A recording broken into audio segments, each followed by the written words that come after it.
what's going on YouTube? I'm Rich and this is my wife, Sierra. and we are currently at Camp Arifjan, Kuwait. Hell. Yeah, it's crazy over here.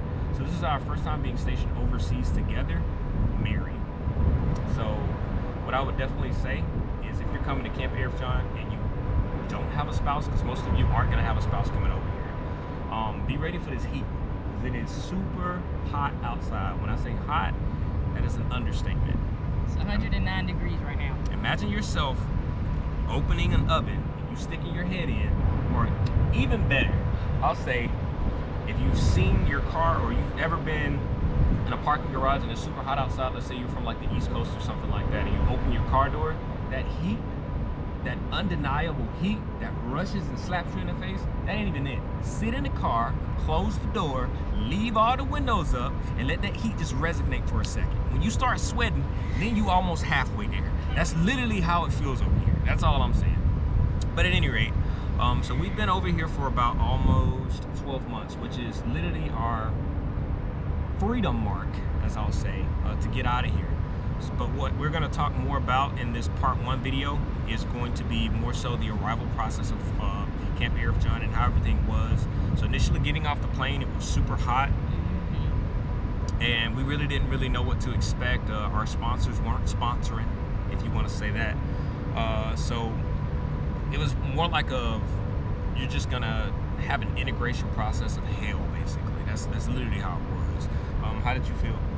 I was nervous. I didn't know what to expect, but I'm not gonna say I was as nervous because I had my husband here with me, but I was nervous.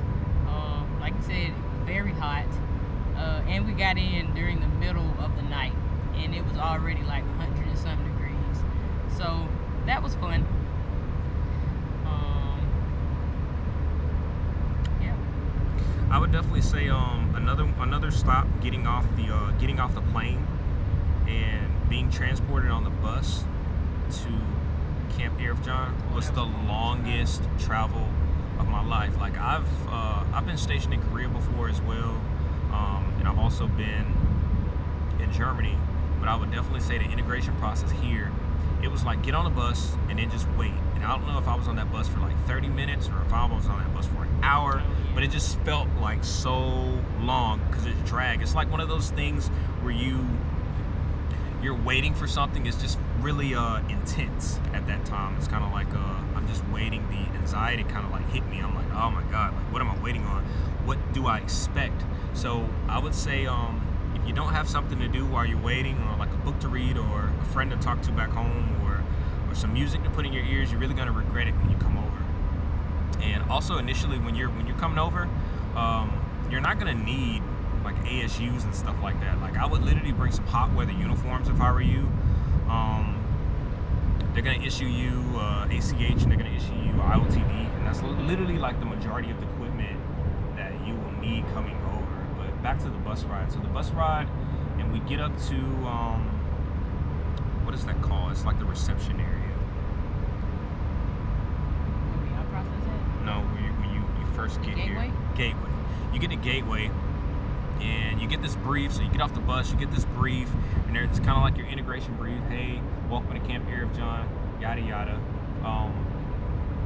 They give you some good facts about what's going on here. You get a little brief. It's like 5 to 10 minutes. You have to sign some paperwork or whatever. They give you a QR code of the base and the amenities that are on the base. And after that process, you kind of get taken over to the iBay. That way your sponsor is kind of, at that time your sponsor's kind of, getting in touch with you, or your sponsor's supposed to pick you up. Guys, look, make sure that you tell your sponsor, hey, I'm here. Because in my process, I don't know, I think my wife's was pretty easy. For mine, my sponsor had no idea where I was or that I was even coming when I was supposed to be here. So. And you're supposed to go to Qatar. You were supposed to stay here. Yeah, I was supposed to go to Qatar, that's true. I was supposed to go to 25th. But my wife and I ended up going to 54th Signal Battalion, which, I mean, worked out great for us. Because we got a chance to stay together. We weren't like miles and miles and days apart or whatever, or however it feels. So that process was a little crazy, but since we ended up having the same sponsor, her sponsor ended up sponsoring me. We were moved over to the iBay.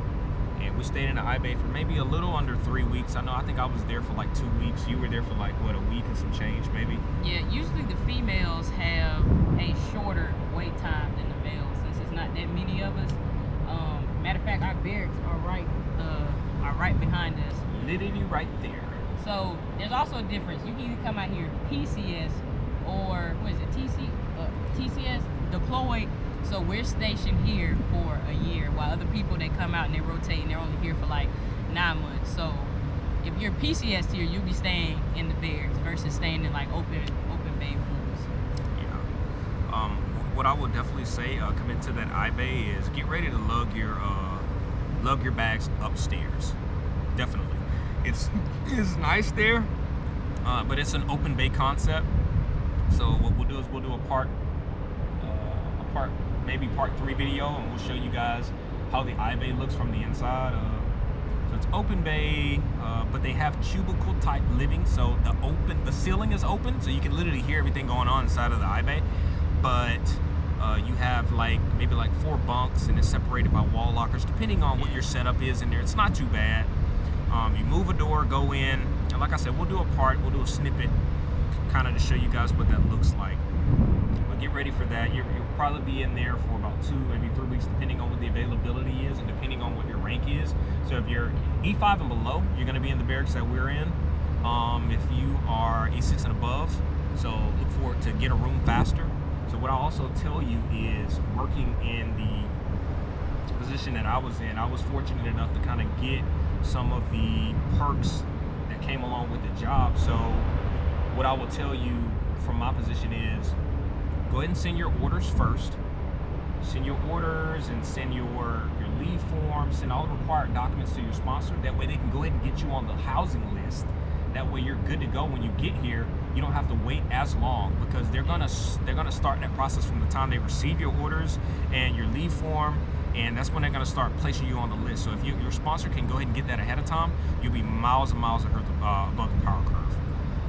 Also, going from the I-Bay, going into a room, it's the best feeling in your life. I don't know if some of you guys have been stationed in Germany, but it's more so like a suite type deal. So you come in and you have like a halfway kitchenette type deal. So you don't have a stove, but you do have a sink. You have an iron that you're gonna see on the left. You have a little mini fridge, Microwave, and you have a microwave. Yeah, so you have the shared bathroom, and you have 2 individual rooms. So it's a decent sized room. We'll probably do a video also where we show you guys what the room looks like when we get closer to leaving. That way you guys have an idea of what all these amenities look like here at Camp Arifjan. So it's super beneficial for you to go ahead and bring all your stuff that you would possibly need coming here, but don't bring too many bags. I see a lot of people, they bring all their stuff. Don't bring like your ASUs, your new pink and greens. Don't bring any of that stuff, because you're not going to need it coming here. Yeah. But I would tell you to invest in t-shirts and shorts, invest in hydration devices coming over. So if you have like a big bottle of water thing that you like that you're bringing in your household goods, ship that. That'd be something good that you use later on. Put some ice in it and put some water in it, leave it in the fridge, and that thing will last you all day long over here, depending on what your position is and how you move around on the day. bring a lot of like closed-toed shoes, because there's a lot of dirt over here, a lot of dirt and rocks. So get you some sneakers. Yeah. Don't bring